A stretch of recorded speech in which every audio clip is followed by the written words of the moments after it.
Eu acho que uma das sensações mais desesperadoras da nossa vida é quando nós não sabemos o que fazer. A questão é que existem momentos que nós não vamos ter uma resposta clara, uma decisão imediata, uma direção muito óbvia. Pelo contrário, muitas vezes nós vamos estar tão perdidos que nenhuma direção vai parecer fazer sentido. Inclusive, isso acaba nos gerando um certo cansaço mental, porque a gente quer se mover, quer fazer algo, mas não consegue, porque tem medo de dar errado, de tomar passos e depois se arrepender. O nosso cérebro, ele gosta de previsibilidade. Ele gosta de saber o que é que vai vir depois. E o interessante é que essa ideia acaba ativando ansiedade, medo, sensação de ameaça, quando a gente não consegue ter o controle da situação. E isso vem lá da nossa infância, quando a gente adquiriu a ideia de que precisa saber de tudo, fazer as coisas muito perfeito, sabe? Só que essa ideia de perfeição, ela não existe. Ela é inalcançável, porque a gente sempre vai falhar em alguma coisa. Você pode tentar controlar tudo da sua vida. Sempre algo vai sair de uma maneira a qual você não espera ou não está preparado. Claro que pode ser tanto bom quanto ruim. A vida, ela não tem como ser moldada da maneira que a gente quer que ela seja. As circunstâncias, as pessoas, elas não têm como se adequar ao nosso padrão, ao que os nossos pensamentos nos levam a achar, a crer. O problema não está na situação em si, mas sim em não saber qual é o resultado. Essa ideia de que eu preciso saber de tudo, eu preciso ter o controle de tudo, nos leva a sempre querer controlar o resultado. E quando você não consegue controlar o resultado, você se desestrutura, porque algo saiu de uma maneira que você não esperava. E aí a sua vida, ela começa a ser baseada não só em simplesmente viver, mas em viver dependendo do que você espera, dependendo do que você prevê o que poderia acontecer.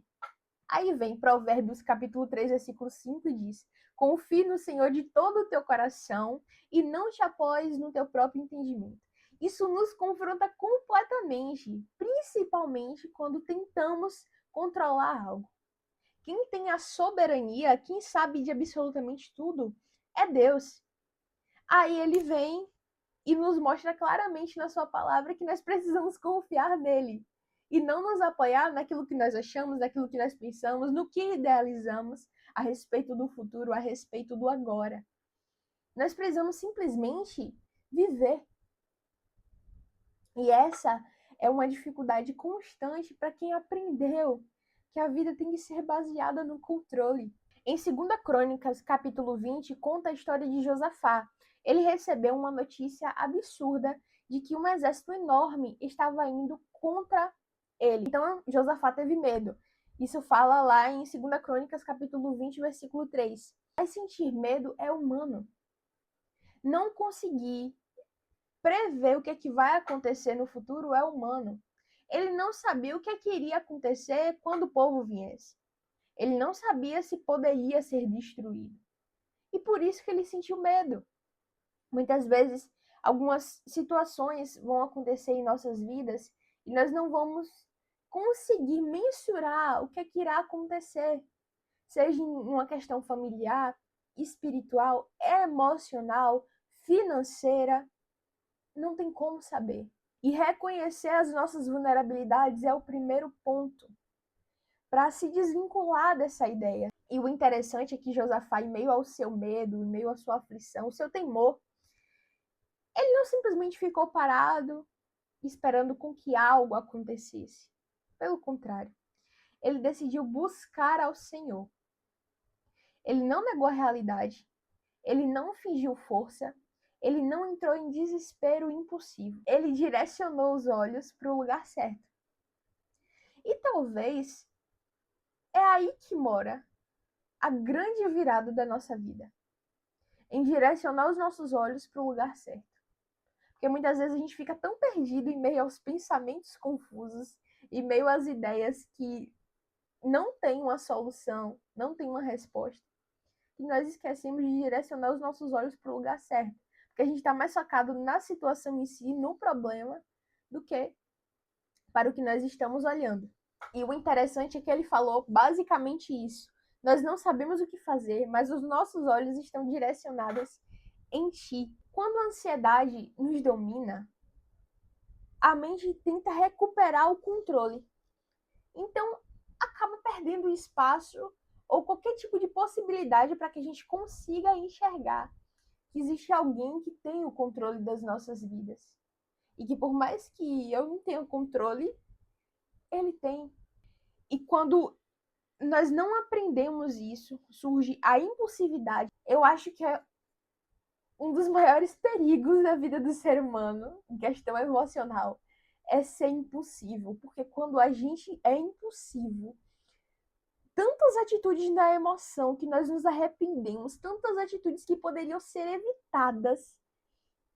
Também o excesso de pensamentos acumulados. Quanto mais a gente pensa, mais a gente é filtrado por aquilo. E o nosso corpo, ele sente o peso dos nossos pensamentos. É por isso que nós temos que tomar tanto cuidado com aquilo que nos nutre. A necessidade de resolver tudo imediatamente. Às vezes você resolve um problema aqui e cria outro ali, justamente porque você não soube esperar e fazer o que Josafá fez. Direcionar os olhos para o lugar certo. Direcionar os olhos não para o problema, mas para a solução. Não consegue ver uma solução, mas você pode falar com quem tem a solução, que é Deus. Quando você não tem controle, o que acontece? Você começa a ter medo.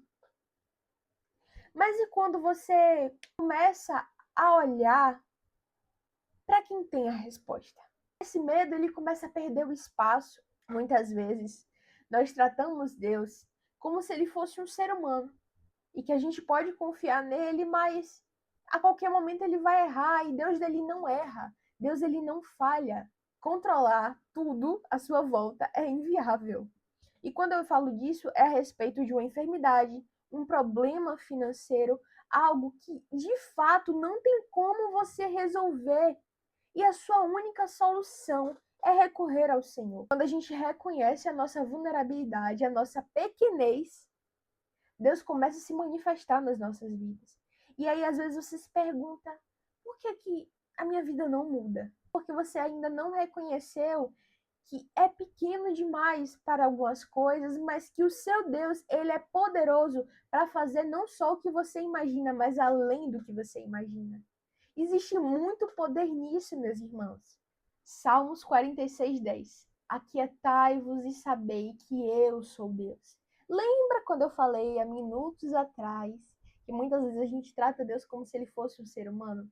Esse salmo, ele nos lembra que ele é Deus, sabe?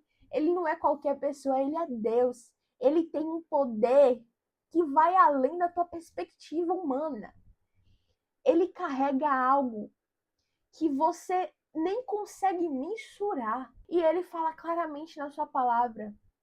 Ao invés de tentar pegar o controle, ao invés de tentar administrar tudo à sua volta, como você foi ensinado desde criança a fazer, aprende a colocar o controle nas minhas mãos. Porque eu não sou qualquer pai, eu não sou qualquer mãe. Eu não sou alguém que vai ficar te cobrando excelência. O que eu quero de você é só que você confie em mim. E deixa eu fazer aquilo que você não pode, aquilo que você não consegue. Deus não está acelerando respostas porque está trabalhando algo no meu coração e no seu. Você já parou para pensar nisso? Dependência, confiança, descanso, maturidade emocional. A pior parte de não saber o que fazer é a guerra mental que a gente enfrenta não só às vezes, mas todos os dias. Seja a comparação, o medo de errar, a pressão do tempo, de saber que a vida está passando e algumas coisas não estão se resolvendo, a sensação de atraso, ai meu Deus, as pessoas estão conseguindo avançar, estão realizando seus sonhos e eu ainda estou aqui, perdido, sem direção, tentando controlar algo, mas entenda que a tua vulnerabilidade para Deus é uma forma dele te forjar. A tua fraqueza é uma forma dele se aproximar mais de você.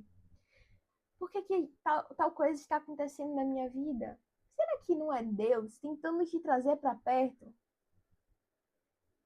Porque muitas vezes, meus irmãos, a gente busca Deus só pelas dificuldades. E às vezes é a única maneira dele nos puxar.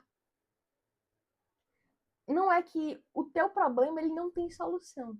Não é que isso não vai se resolver. Mas é que às vezes é a única maneira dele te puxar para perto. Reflita nisso. Deus te abençoe.